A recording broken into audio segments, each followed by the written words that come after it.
wrestle not against flesh and blood. The Stoics said the same thing differently. The greatest battle is within. Every day you wake into a battlefield, not of swords, but of thoughts, desires, fears, distractions. Most people lose not because the enemy is strong, but because they are undisciplined. They surrender to comfort. They negotiate with weakness. They abandon themselves before anyone else does. Discipline is not cruelty, it is alignment with truth, and alignment always wins. When your actions match your values, when your days reflect your priorities, you stop fighting yourself and start building momentum. The external world becomes manageable only when the internal one is mastered first. Conquer yourself and everything else falls into place. Lose yourself and no victory matters. This is the war that defines your life.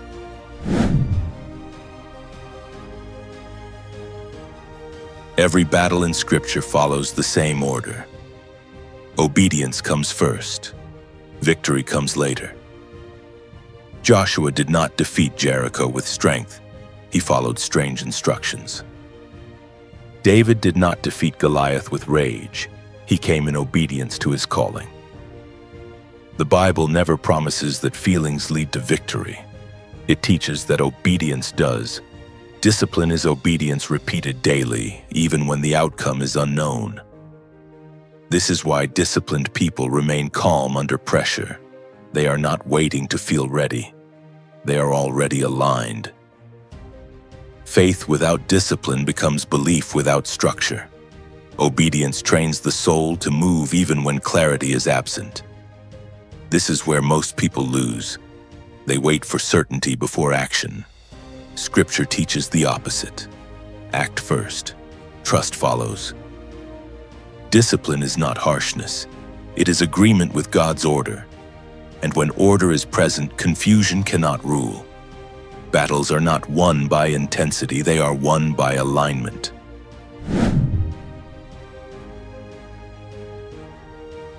Stoic philosophy teaches that no man is free who cannot govern himself.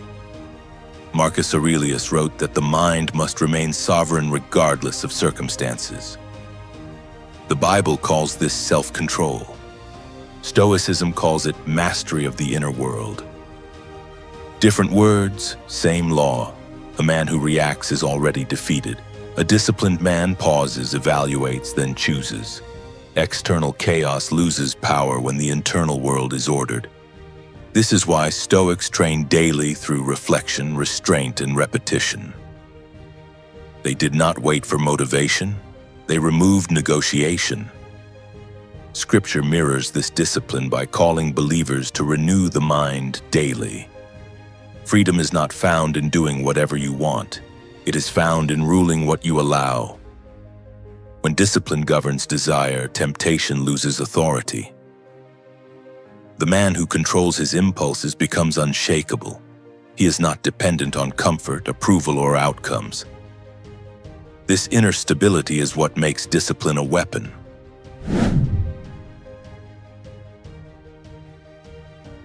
The Bible speaks of spiritual armor, but armor alone does not win battles. The discipline of the soldier does. Armor must be worn daily. Discipline is invisible armor. It guards speech, habits, attention, and reactions. Stoics believe that disorder in the mind creates weakness everywhere else.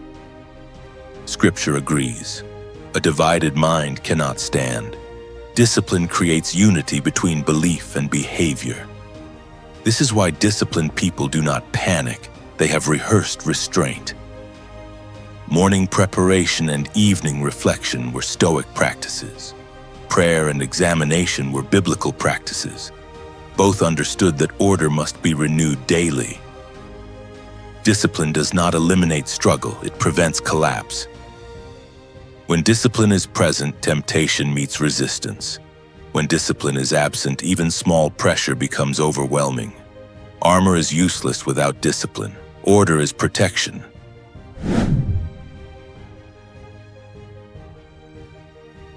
Scripture says the spirit is willing, but the flesh is weak. Stoicism identifies impulse as the enemy of reason. Both point to the same truth. Most battles are lost in moments of reaction. Discipline creates space between stimulus and response. That space is power. A disciplined man does not suppress desire. He governs it. He does not deny emotion. He refuses to be ruled by it. Impulse seeks immediate relief. Discipline seeks long-term alignment. This is why silence is powerful, why restraint is strength, why patience wins unseen battles. When impulse is unchecked, it becomes habit. When habit is undisciplined, it becomes character. Discipline interrupts this cycle. It trains the body to obey the mind and the mind to obey truth. Victory is decided in these small moments of restraint. Most people never see them, but they feel the consequences.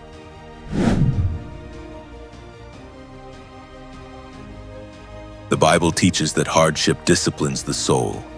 Stoics believe discomfort was training, not punishment. Discipline reframes suffering. It removes fear from discomfort. Cold, hunger, silence, repetition. These were tools, not torments. Scripture teaches endurance builds strength. Stoicism teaches endurance builds freedom. Discipline allows a man to suffer without collapsing. Comfort weakens resilience. Discipline restores it. This is why disciplined people remain steady under pressure. They have already practiced discomfort. They are not shocked by difficulty. They are prepared for it. Suffering reveals structure. It exposes weakness where discipline is absent. But where discipline is present, suffering becomes refinement. The disciplined man does not ask why hardship exists. He asks what it is shaping. This mindset transforms pain into progress. Training always feels heavy. That weight is growth.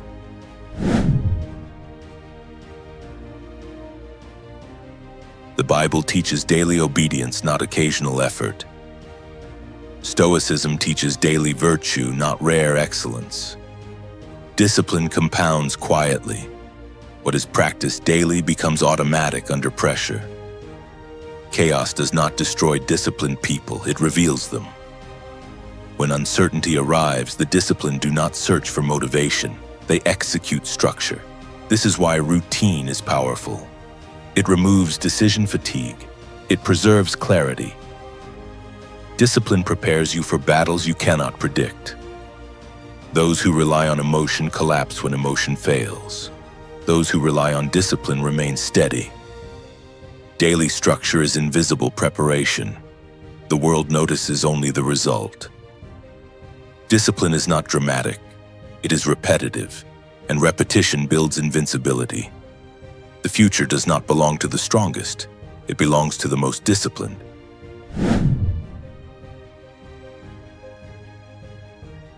Faith without works is dead. Stoicism would say wisdom without action is empty. Discipline is belief made visible. It is faith expressed through structure, waking when it is difficult, speaking truth when it is costly, remaining composed when others break. Discipline removes the need for noise. It does not argue, it proves. This is why disciplined people do not seek validation. Their life speaks for them. Discipline is quiet confidence. It aligns belief, action, and identity. When faith is disciplined, fear loses power. When discipline is consistent, victory becomes inevitable. The Bible calls this faithfulness. Stoicism calls it inner sovereignty. Both lead to the same outcome. A man who masters himself cannot be defeated. This is how discipline wins every battle.